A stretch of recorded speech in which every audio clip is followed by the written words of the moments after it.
नहीं सानू तो बहुत अच्छा है कि चलो मतलब ਅਸੀਂ ਆਪਣੇ ਗੁਰਦੁਆਰਾ ਸਥਾਨ ਨੂੰ ਮਤਲਬ ਦਰਸ਼ਨ ਕਰ ਸਕਦੇ ਹਾਂ ਮਤਲਬ ਜੀ।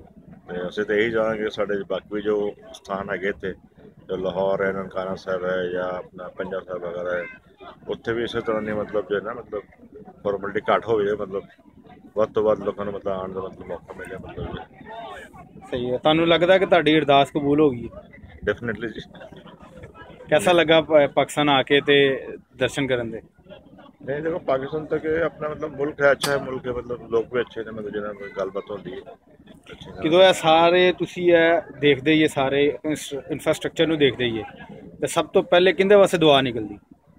ਅਸੀਂ तो जी जो अल्लाह ताला परमात्मा है ਅਸੀਂ तो दुआ करेंगे ਬਿਲकुਲ कि ਜੀ भाई ਬਿਲकुल।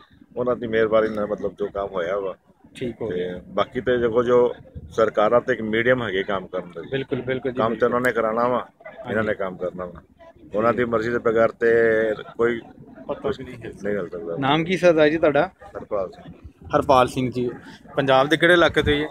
ਅਸੀਂ ਅੰਮ੍ਰਿਤਸਰ ਤੋਂ ਅੰਮ੍ਰਿਤਸਰ ਤੋਂ ਜੀ। ਇਹ ਸਾਡੇ ਇੱਕ ਭਾਈ ਨੇ ਸਰਦਾਰ ਸਾਹਿਬ, ਠੀਕ ਹੈ। ਅੱਜ ਮਾਸ਼ਾਅੱਲਾ ਪਾਕਿਸਤਾਨ ਆਏ ਨੇ ਤੇ ਇਹਨਾਂ ਵਾਸਤੇ ਬੜਾ ਵੱਡਾ ਦਿਨ ਹੈ ਕਿ ਜੇ ਸਾਡੇ ਵਾਸਤੇ ਮਦੀਨਾ ਮੋਤਬਰ ਹੈ ਇਹਨਾਂ ਵਾਸਤੇ ਬਾਬੇ ਗੁਰੂ ਨਾਨਕ ਦੇ ਆਖਰੀ ਅਯਾਮ ਇੱਥੋਂ ਉਹਨਾਂ ਨੂੰ ਗੁਜ਼ਾਰੇ ਨੇ ਤੇ ਇਹਨਾਂ ਦੇ ਉੱਤੇ ਕਦਮਾਂ ਦੇ ਉੱਤੇ ਉਹਨਾਂ ਦੇ ਕਦਮ ਚੱਲੇ ਨੇ।